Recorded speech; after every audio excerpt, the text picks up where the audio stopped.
Hi guys, welcome to my channel again and welcome to Pearl TV. And in this video, our topic is, why do some people struggle financially? Okay, so a while ago, while I'm cooking our food for lunch, I keep on listening to videos that pertains on how to become a financial stable person, right? So, yan lang naman ang mga trip ko sa buhay.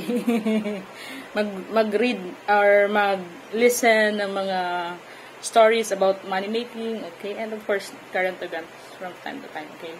So, according to Google, why do some people struggle financially? It's because of lack of drive, okay? So, what does it mean? So, lack of drive accordingly means some people are their own worst enemies, okay?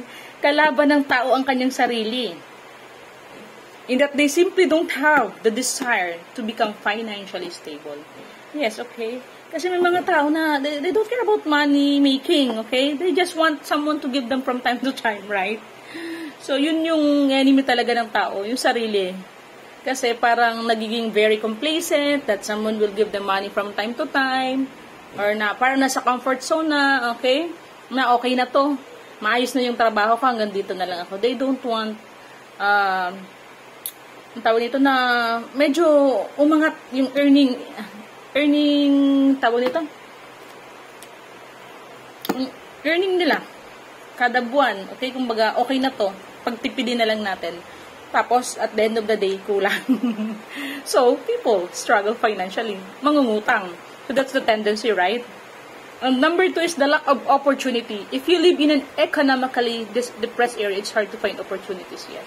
Kung nandun ka sa probinsya, nasa probinsya nyo, wala naman talagang opportunity para ikaw ay mag-business or mag-find work that can give you a better salary or income, diba? Mahirap din talaga. So, people in one place, they struggle financially. And of course, people don't have the role models, okay? Wala silang nakikitaan na, okay, itong ganito, ganyan, okay? So, kaya napaka-importante din ng mga mentor talaga at mga business coach talaga sa isang tao para matuto din sila, okay?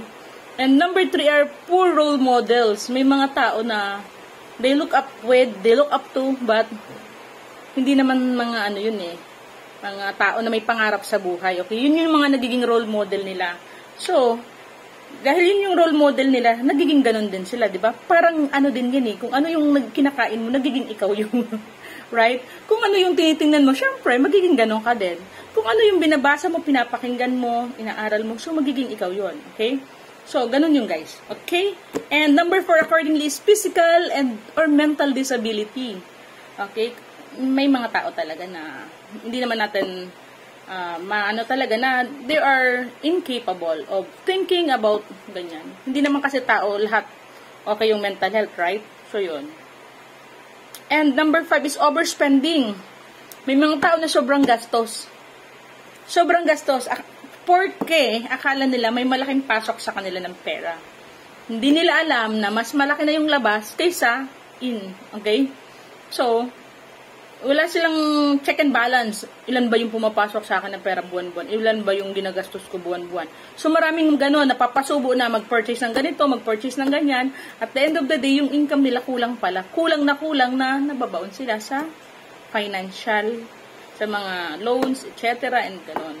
So, that's why people struggle financially. So, ano ba yung solution para tayo hindi mag-struggle financially? Okay? So, dapat, we have to learn. We have to shift kung sino yung role model natin, sino ba yung mga tao na medyo successful, or they are successful already. So, sila yung tingnan natin, right? Para sila yung magiging role model natin. Okay? So, ako, from time to time, I keep on listening and reading mga books pertaining to finances, yung mga talagang mga ano na. So, full of hope that one day, yung mga nababasa o natututunan natin doon, mag-sink in din sa atin. And magamit natin. And of course, we have to take action of what we have learned, right? So, ganun yun, guys. Hindi pwedeng basa lang ng basa, kinig lang ng kinig. Kailangan kumilos din, okay? So, yun nga, guys. Lahat, karamihan, people struggle financially. Even mga rich people. Kasi, ang tao lang tayo eh. Di ba? Sometimes, we found ourselves in a situation na hindi naman natin ginusto, pero nangyari, right? So, So, yun. Kailangan natin maging kumbaga, get up every day and we have to evaluate kung magkano ba talaga kinikita natin, okay? And accordingly, parang ma-avoid tayo sa ganitong problema is do sa savings.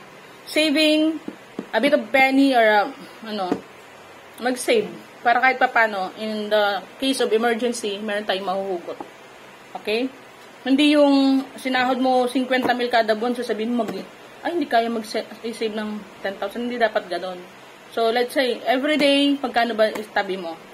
Kaya nga ako guys, from time to time, gumagawa ko ng mga income stream, mga income opportunity, para kahit pa paano may saving tayo. Kahit 50 pesos, kahit 100 kasi, we have to avoid financial headache. Okay? So, bye and thanks for watching. God bless.